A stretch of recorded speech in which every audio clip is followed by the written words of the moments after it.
Bem, o segundo exercício, né, da lista de problemas tipo de evaporação é esse que está sendo apresentado aí na tela. Então, o que é que ele diz? Calcule a taxa de evaporação de uma superfície aberta, utilizando um método aerodinâmico, com temperatura de 25 graus, umidade relativa de 40% e pressão do ar de 101,3 kPa e uma velocidade do vento de 3 metros por segundo. Todas medidas em uma altura de 2 metros acima da superfície da água. Suponha a altura da rugosidade da superfície da ordem de grandeza de 0,03 centímetros. Né? Então, esse é o problema. Tá? Então, eu vou desenhar aqui um pouquinho no Jambo, para a gente depois voltar para essa tela. Então, vamos lá. Uma nova janela. Vamos compartilhar aqui o Jambo. Então, o que é que nós vamos ter aqui? Muito bem. Vamos ter aqui, então,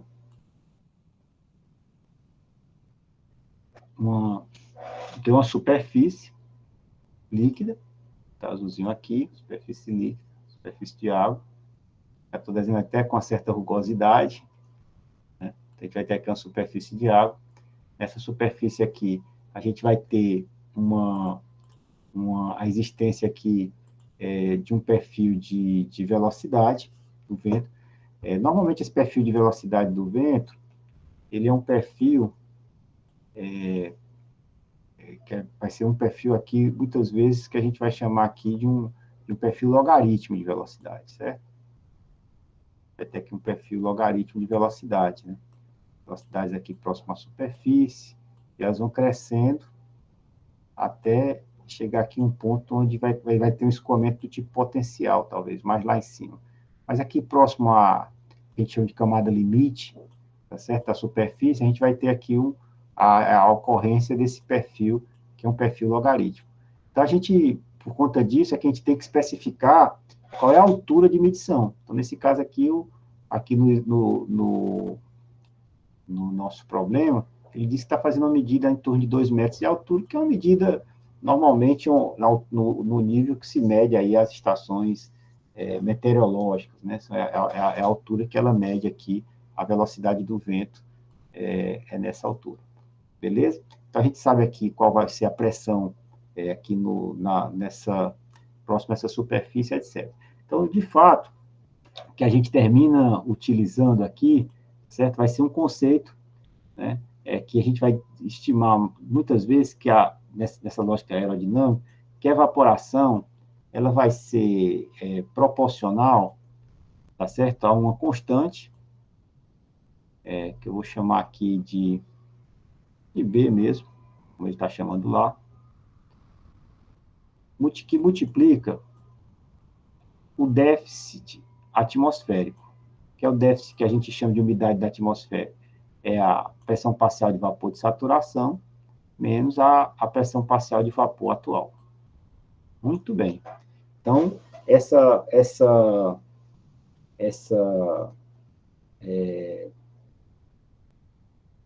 uma espécie de lei de Dalton. A gente vai ter lá, evaporação é igual a um valor, tá certo? Que a gente vai já ver como é que a gente calcula esse valor, que multiplica o déficit de umidade aqui próximo à superfície. Então, a gente está dizendo aqui que teria aqui próximo à superfície da água, né, nessa altura aqui, a gente tem um valor de pressão parcial de vapor de saturação. E o fluxo de água o fluxo de umidade que vai estar associada a esse processo evaporativo, tem a ver exatamente com quanto é. Vou botar mais embaixo, para poder ficar mais claro.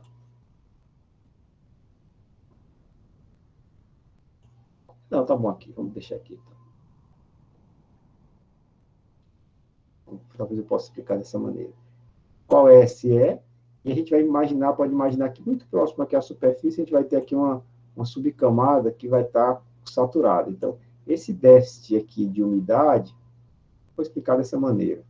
É como se tivesse associado a ele, então, a esse déficit vai estar associado aqui uma quantidade de água que vai ser trocada entre as camadas, que está associada a esse nosso conceito aqui de evaporação.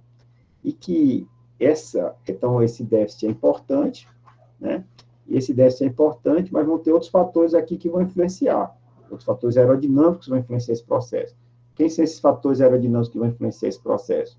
Vai influenciar, por exemplo, como é que se dá essa rugosidade aqui da superfície, que tem a ver com o processo de turbulência, tem a ver com a velocidade do vento, tá certo? Vai estar associado aqui à pressão atmosférica desse local. Então, esse B vão ter esses fatores que vão estar associados a esse B, né? Esse valor de proporcionalidade que relaciona o déficit de umidade e a evaporação. Tá bem? Então, vamos aqui agora avançar e voltar aqui para o Excel, para a gente poder começar a fazer aqui as continhas.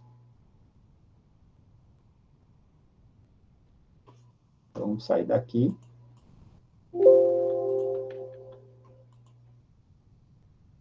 E vamos lá para o Excel. Muito bem. Vou ver aqui, minimizar.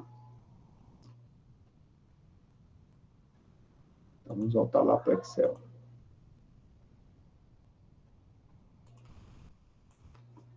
Ótimo. Chegando. Pronto. Então, aqui foi a imagenzinha que nós construímos ali. E aqui a gente vai ter, então, o equacionamento. Aqui é aquele B vezes ES menos E. Então, quem vai ser o B? O B vai ser dado por essa equação aqui. Né? Tem a ver exatamente com o perfil logarítmico, tá certo? Tem a ver aqui com a rugosidade, que tem a ver também com essa construção do perfil logarítmico, a pressão, tá certo? E o valor da massa específica do ar, o valor da massa específica da água, tá? Esse K aqui tem a ver com uma constante que a gente utiliza no perfil logarítmico. O perfil logarítmico, normalmente, a gente diz que ou V sobre V asterisco é 1 sobre K, ln de E vezes Y, né? Então, esse 1 sobre K, tá certo? É um valor que a gente utiliza como constante, que normalmente tem um valor de 0,41, tá certo? Isso vale para qualquer tipo de fluido, né? Assim, que está em torno aqui da camada limite, né? É a constante de Planck, certo? Então, a gente vai ter aqui o valor de K, o valor de ρA, temperatura e ρ W, substitui nessa equação aqui, e a gente obtém esse valor do B, tá? E é dado por isso aqui. Aí, com esse valor de B, a gente substitui naquela equação que eu mostrei para vocês lá.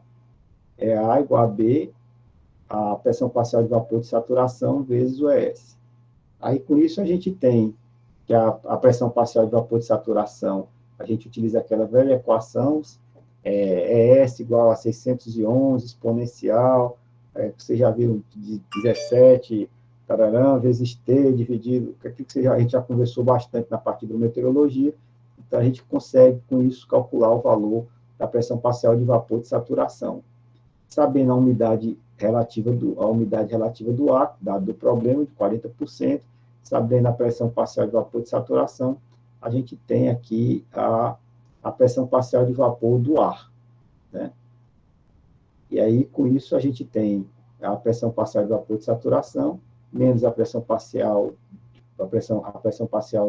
de vapor naquele momento atual, vezes a constante B, com isso a gente tem o valor da lâmina evaporada, calculada a partir, basicamente, dos fatores aerodinâmicos, né? Então, no primeiro exercício, nós olhamos só o lado do balanço de energia, e nesse segundo exercício, nós estamos olhando só o lado do fator aerodinâmico. Isso nos sugere, então, que nós vamos ter pelo menos 3 possibilidades de cálculo da evaporação.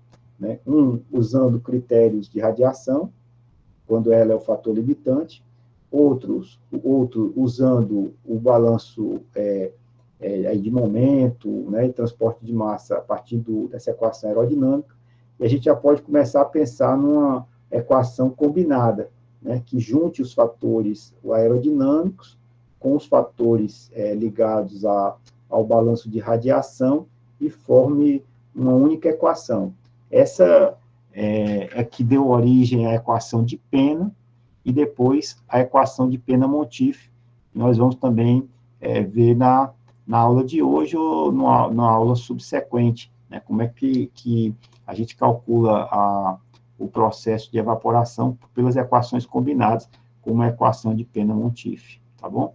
Mas além dessas três possibilidades, há outra, né, que são equações empíricas, que também nos permitem calcular o valor da evaporação, né, porque essas aqui são equações que são construídas a partir das equações de transporte, né, de balanço de massa, momento, energia, e nós vamos ter equações também empíricas que são muito utilizadas para o cálculo da evaporação e também o cálculo da evapotranspiração, né? Evapotranspiração potencial. E aqui, para citar uma delas, eu cito a equação de Hargreaves-Samani, tá certo? Que nós vamos também ter a oportunidade de estudar, né? E cito também, posso citar como uma segunda equação, a equação de Tortue, né, que é uma equação muito utilizada para o processo de classificação climática, desde que Tortue propôs sua classificação climática em 1948, e para isso, para definir o que era um clima árido, semiárido, úmido, subúmido, etc., ele utilizou a relação entre precipitação e evapotranspiração potencial, e o cálculo da evapotranspiração potencial que ele realizava era utilizando a temperatura e uma equação empírica por ele desenvolvida, né? Então, são possibilidades desse cálculo de evaporação e depois da evapotranspiração. Mas isso são cenas dos próximos capítulos. Então, eu vou parar aqui a gravação e encerrar a resolução desse problema.